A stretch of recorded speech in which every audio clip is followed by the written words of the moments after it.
Salut tout le monde, on se retrouve aujourd'hui pour la review de la Headset Monster Godzilla 2016 aka Shin Godzilla, produite par Tamashii Nation.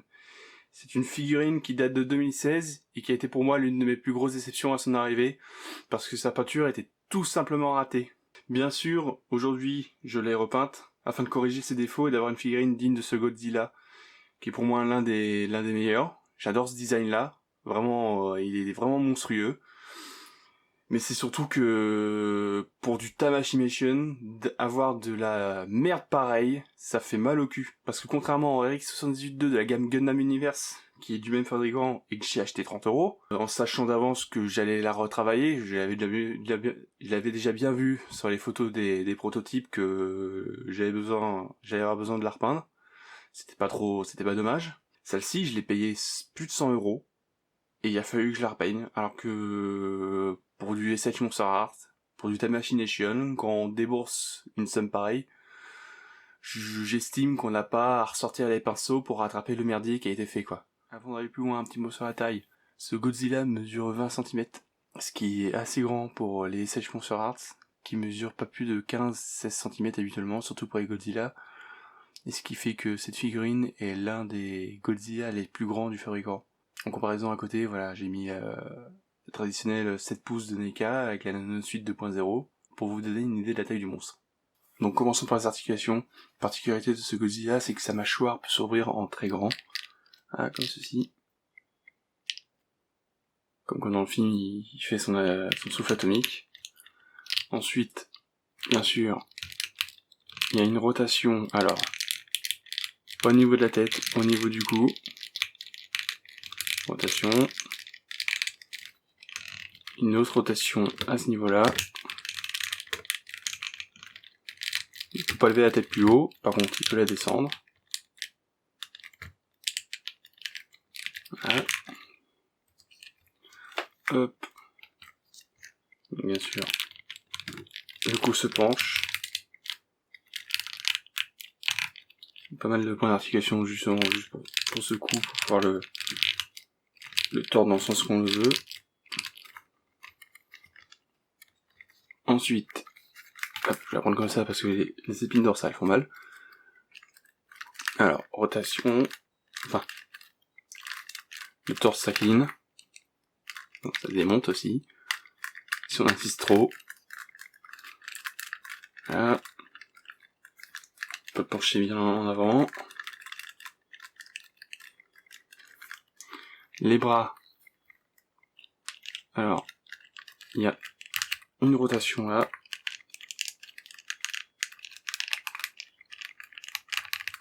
Une inclinaison. On peut le lever, voilà, le tourner. Hop, voilà. Une autre rotation ici.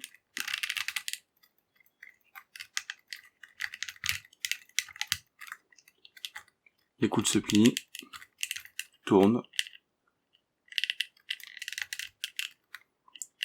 La petite main, voilà, elle tourne, elle articule sur un ball peg. On peut la plier.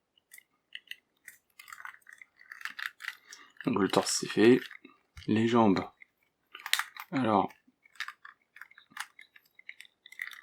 on peut la pousser vers l'avant. Ceci, mais pas droite.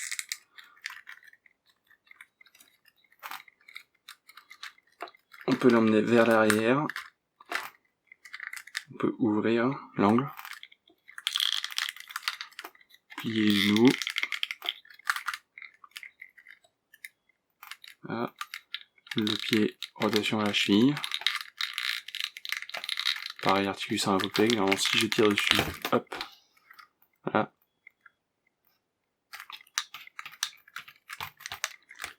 Voilà, si vous tirez sur les membres, normalement, le Godzilla se démonte. Comme ceci. Tout s'est articulé normalement sur des ball-pegs. Comme cela. Hop, c'est pas difficile de remboîter un membre s'il se déboîte. Alors, petite précision, ça m'est déjà arrivé de perdre les mains en les manipulant. Parce que pareil, voilà, elle se démonte. On peut voir le tout petit point d'articulation. Sauf que quand vous faites des photos dehors, comme ça m'est arrivé une fois de le faire, et que vous faites tomber la main, bah vous êtes bien content de chercher la main dans le gravier après. Pareil de l'autre côté. Je remonte pas pour la jambe de l'autre côté. Hein. Maintenant la queue. Alors, elle est déjà... elle est très grande. Et avec énormément de segments.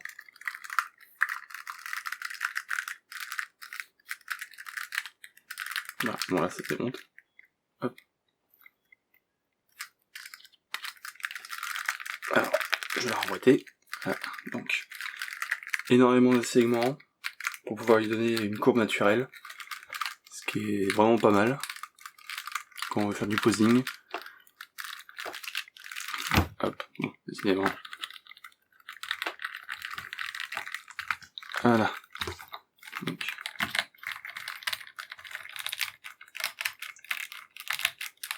J'avais déjà compté le nombre de segments qu'il y a sur la queue, ça dépasse la quinzaine. Il me semble, je crois qu'on n'est pas loin des... Donc oui, 16 points d'articulation rien que pour la queue.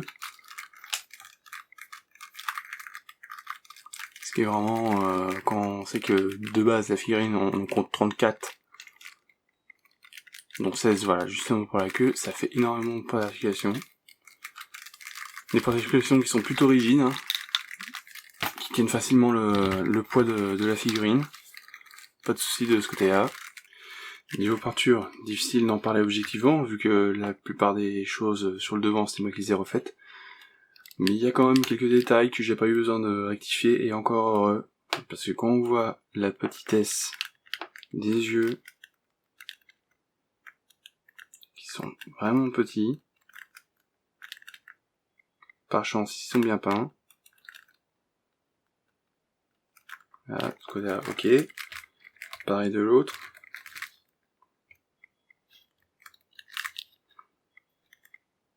L'œil tout petit, une toute petite pupille. Ça aurait été foiré, j'aurais pas été capable de rectifier ça. Pareil pour les dents.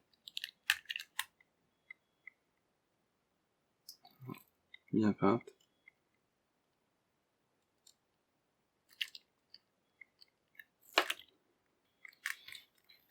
Chance pour moi qu'ils sont bien peintes. J'ai pas eu à refaire ça. Voilà. L'intérieur de la bouche. Qui est juste magnifique d'ailleurs. Avec une peinture légèrement brillante qui donne un effet organique. Voilà. Donc, sur le coup, ça c'est moi qui l'ai rectifié, avant c'était tout noir. C'est moi qui ai rajouté des touches de rouge. Pareil sur le devant du torse, qui était pas aussi bien, enfin aussi bien.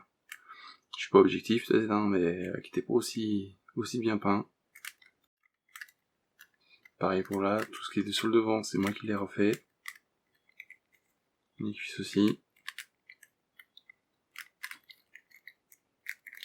Les pieds, pas de soucis. Les griffes ont bien été reproduites. Donc un dégradé.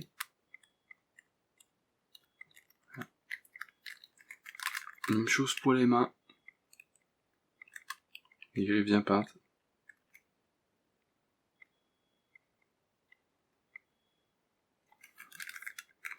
Et franchement, le plus réussi, c'est le dos.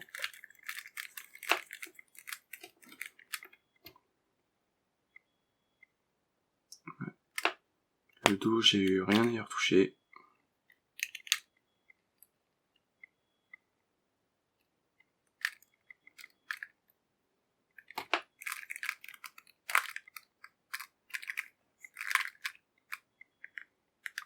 Bien peint, pareil avec un rouge luisant. Qui donne une impression de chair à vif, qu'a ce Goldie-là. On continue sur la queue. Et on finit par une extrémité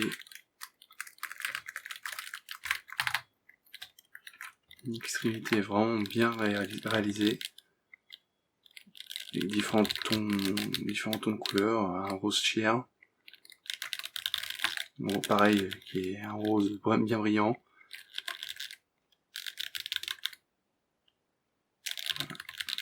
Du noir sur les deux colonnes vertébrales qui en sortent. Voilà. La sculpture est vraiment pas mal. Ça donne une impression encore de chair à vif. Très réussi. Alors, attendez. Ça peut faire comme ça. Une extrémité qui est bien dégueulasse.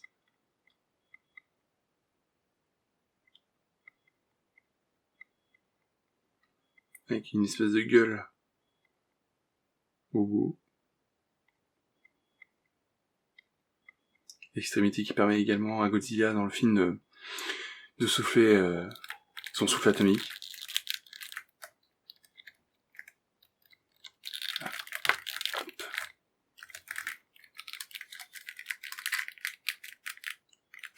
Les épines dorsales sont très bien réalisées. En plastique rigide, bien pointu. Pareil pour celle du zoo.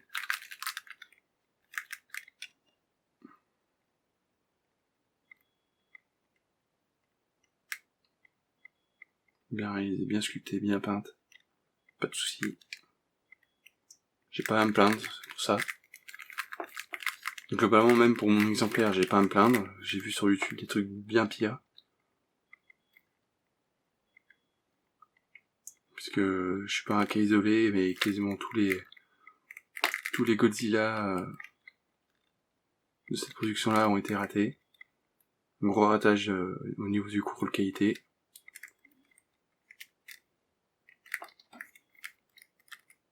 Heureusement, la sculpture, elle rattrape le truc.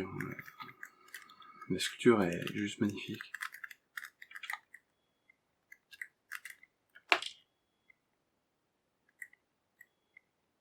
Elle reproduit bien le grotesque de ce Godzilla avec ses petites mains sur des bras ridiculement maigres.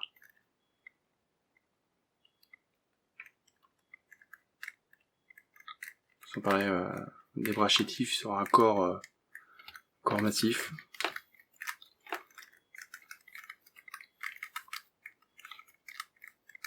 Une très belle figurine, vraiment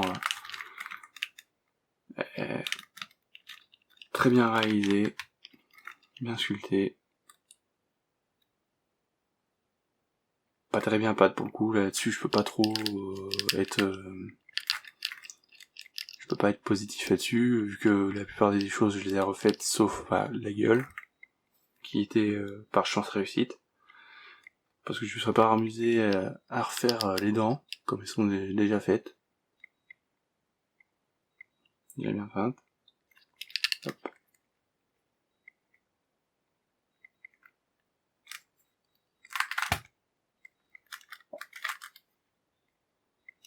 Ah.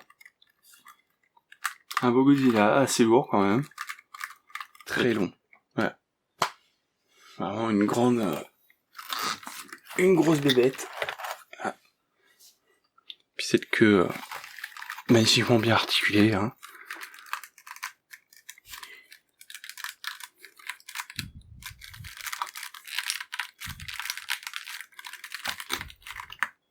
Les points qui tiennent. Rien à dire là-dessus.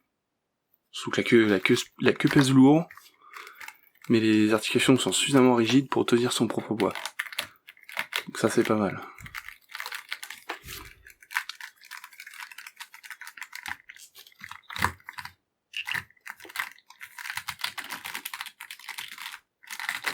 Et puis les nombres de segments, les segments sont suffisamment nombreux pour pouvoir donner des courbes naturelles à la queue sans que c'est une expression de rigidité.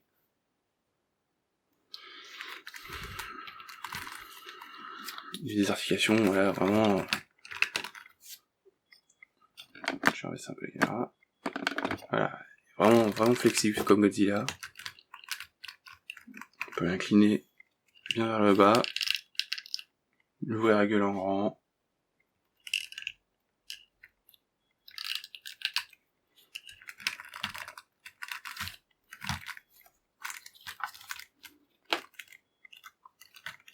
Un Godzilla est bien monstrueux, j'aime bien ce design là.